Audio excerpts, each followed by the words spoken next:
What's got two full displays, a detachable keyboard, and is designed for productivity? You've heard of dual-screen laptops before, but today we're going to introduce you to the ASUS ZenBook Duo. Mitchell, what's got two screens, a detachable keyboard, and it's designed to be probably the most productive tool that I've ever played with? That's a really good riddle. Are you going to tell me the answer? How about I just show you the answer Show me the to answer. Our good radio audience here? Let me see. This is the ASUS ZenBook Duo. Of course okay? it's It looks like a normal laptop, doesn't it? You know, Wow. Nice 14-inch OLED display, Gorgeous, yeah. keyboard here, but it's got a little trick under its keyboard because the keyboard detaches. What? Yeah, it comes right off, and Oh, suddenly my goodness. you have two 14-inch, completely touch-ready displays to use. Now, okay, we're going to dive into, obviously. First of all, for those who are listening on the radio, you could be watching this on YouTube. You could be, if you're listening on the radio, you can't see or hear my mouth hanging open as I'm looking at this thing, which is absolutely stunning.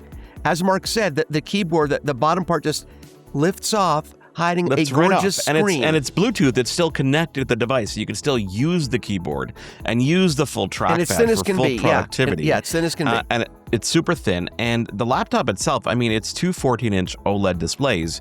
It's literally like there's just two screens. That's all it is. And you can bring up a keyboard if you want to bring up a keyboard. You can, use a stylus if you want to use a stylus. You got inking. Everything that's in Windows is there, but you've got the benefit of two displays. Now you're saying to yourself, oh great, I'm gonna have to accessorize this. When you actually look at the laptop itself, on the bottom is actually a built-in kickstand. So it's designed to be sitting on a table, with both screens up in your face and having the actual keyboard sitting in front of you so you can use it like that. So but you could do a virtual keyboard on there as well, right? Of course, you can do a virtual keyboard. I got to look at it, Mitchell, because it doesn't unlock. I know. Let's say it's got a virtual so that's face keyboard. recognition also, yeah. It knows the orientation. So right now, for example, there was a screensaver that came on, these beautiful balls that fall from the top screen to the bottom screen. And I struggled when I opened this laptop. Obviously, you're impressed by the form factor and the design of this thing. And you're like, okay, this is cool. Seems like a gimmick, right? Until you start installing and starting to customize things. So what do I do on a daily basis? Well, I'm an audio producer, a video producer, a radio host. I sit there, I install the Adobe Creative Cloud, and I launch Premiere, and I'm like, okay, what can I do now? Because I'm used to having two screens side by side. Right. That's kind of the layout I'm used to. So what do I start doing is I start by saying, okay, let me detach the program window, so like the preview of what I'm editing. And let me put that on the top and put all my editing on the bottom. I'm like, okay, this is cool. So I've got my timeline on the bottom, all my tools there. Then I start going into different things. Like, let me detach every window here and let me create a whole custom layout. So now I've got on the top screen the VU meter so I can see the audio levels, the preview window. I've got my effects, and then I can drag things down to totally the timeline. Customizable. That's the completely customizable. Yeah. And it's interesting because your brain, when you're so used to using side by side, what you tend to do is really you just extend the window and kind of keep working in that space. But there's something about this form factor that allowed me to literally detach myself top to bottom and say, let me reimagine how I'm working with the content. And I've got to say, for someone who's used to doing all the heavy lifting on my main desktop in my office, suddenly I'm like, I can really do a lot more on the road with a laptop like this.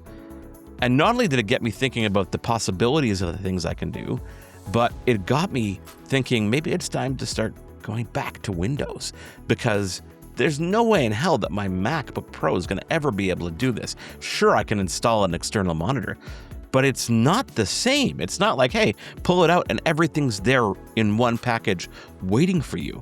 And it really did allow me to kind of reimagine the way I could possibly work.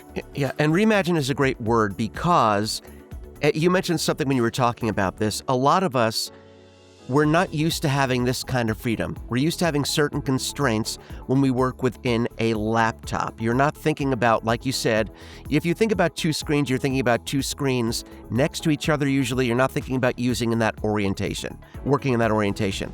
So we're used to having certain limitations when working with a laptop. That's just the way it is. That's not a bad thing.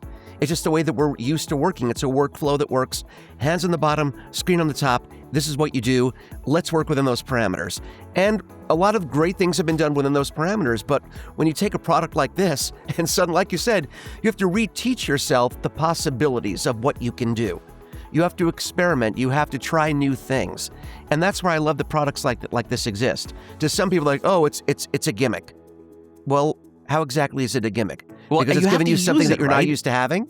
I mean, and that's the thing. You have to use it. And you know what I did is I put this call out on social media. I said, follow us on @YourTechReport. And I said, what do you want to know? Like, what are your questions about this? Because I was curious to see what other people would ask who have not had time to go hands-on. And one of the questions I got was, okay, so the top one is your primary display, so your bottom one is lower resolution. I'm like, nope.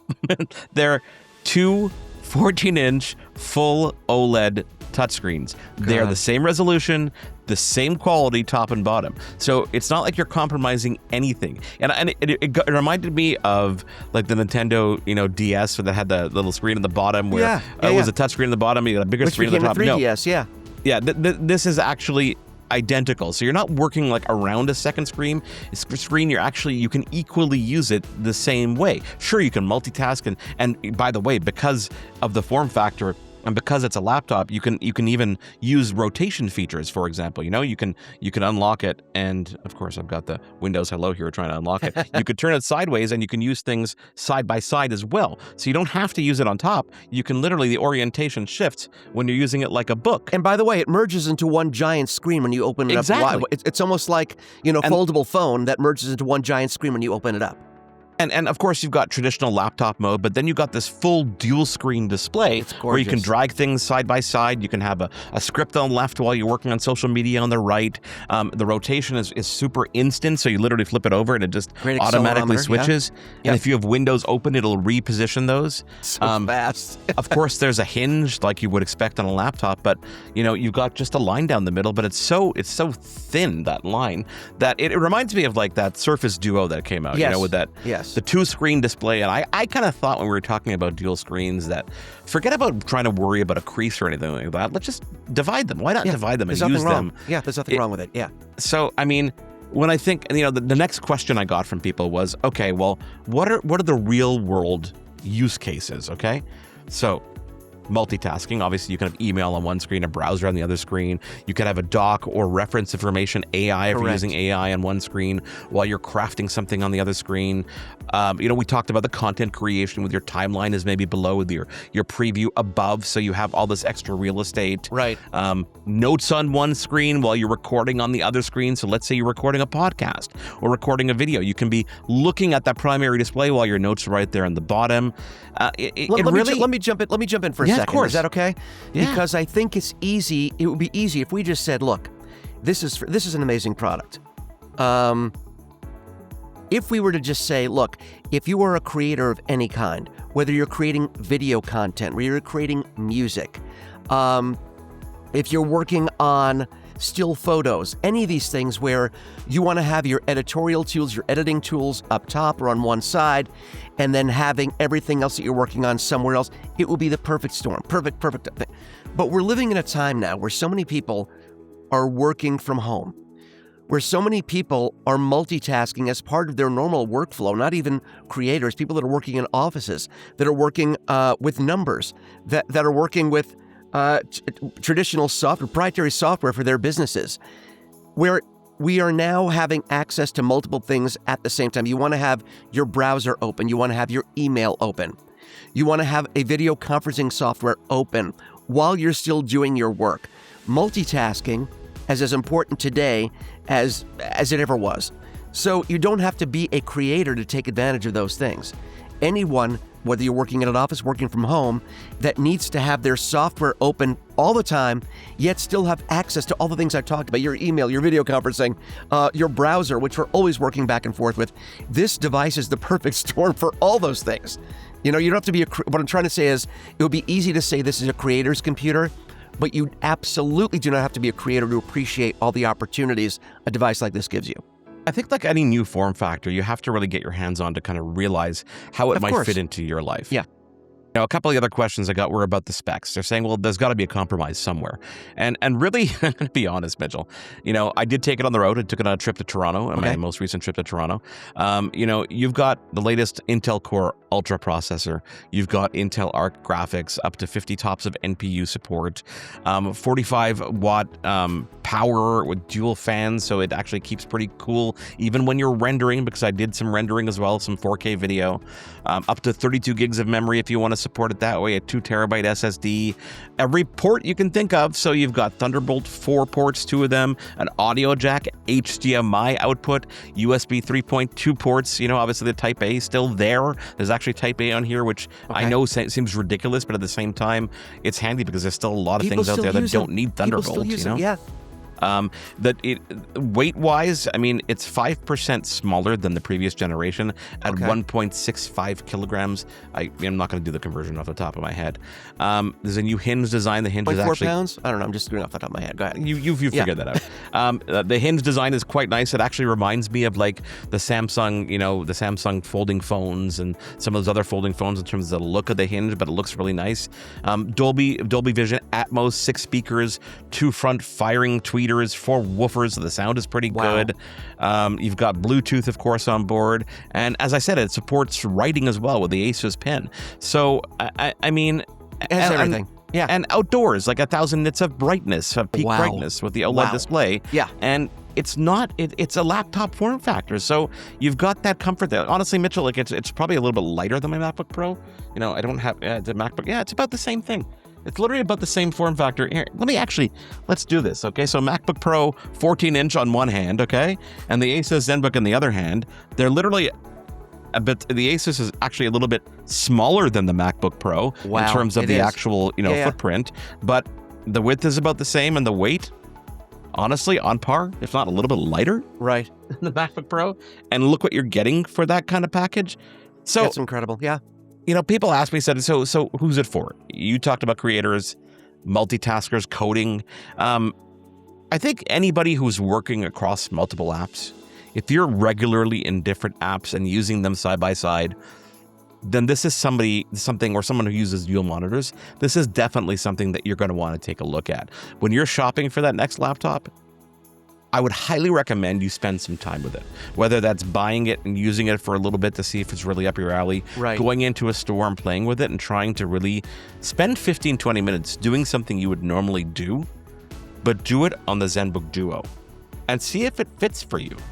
And I know it doesn't, not every laptop's going to fit for everybody. There's obviously price considerations and weight considerations and portability and things like that may fit for one person but not the other. But you got to get hands-on with things like this. But that's the whole thing. Like I said, you nailed it right at the beginning. We're not used to interfacing with devices like this because there's been nothing like this. This is incredible. So you have to, like you said, you have to take the time and discover and say, wow, okay, I can do this. Or let me I never thought I could do that with a laptop. Again, we're used to a certain workflow when it comes to a laptop device. We're also used to a certain workflow with a tablet device. This is almost taking the best of each, merging them, and giving you all the ways to work with your different workflows on one thing. And again, if you want to start off by using it as a traditional laptop, by the way, you can do that. Keep the keyboard attached. Use it as a traditional laptop if you want. And then take that keyboard off, take the constraints off, and see all the different things that you can do. See the different hand placement techniques, see the different windows you can have open, and still have a virtual keyboard in front of you, or, as Mark showed you, the detachable keyboard from the device next to you functioning as a Bluetooth keyboard. It's incredible. But you know what? When it comes to a company like ASUS, and by the way, this is a company we've been talking about for maybe 10 years. We've been talking about them for a long time. Easily. It's been a long time. And one of the things I love about the company is I love a company that makes components and also makes hardware. They make components for both themselves and other companies, and they also put out hardware. So the versatility there is incredible, and it shows. They get it, right? They get every aspect of it. They get all the verticals. Yep. And they're able to really custom tailor like the software experience to the hardware that they build and really maximize this. Yeah. Yeah, so and we have other devices. Can we do a little tease here? We have other devices of course. from ASUS coming up. that may be even more up my alley. That's all I'm going to say. No, this is up my alley too. I would take that from Mark in a heartbeat. But yeah, we're going to be sharing other devices from the company where they sort of just knocked it out of the park yet again in a totally different way. That's the only tease I'm going to give. It might be gaming related. Okay, I did more. Well, obviously, thank you, ASUS, for sending this my way. It's literally going out the door today, Mitchell. It's going out the day. Well, we can tease more in a minute. It's literally going out the door today. I only had it for a couple of weeks. Thank you for sending it to us to share with the audience because I think it's really cool. Maybe I'll try to get it back in a couple of months when other people are kind of bored of it, and I can really kind of dive in even deeper because we got a lot of questions. Like I got a lot of feedback on socials. I got a lot of feedback on socials with questions about what it can do and actually trying to do use cases. So we'll try to dive into that as well. If not, we'll at least get some answers from ASUS as well. Absolutely. Thanks for watching, and don't forget to tune into Your Tech Report every week on SiriusXM, and you can go to YourTechReport.com for all our interviews. And if you like this content, do hit that like button and subscribe to the channel for more.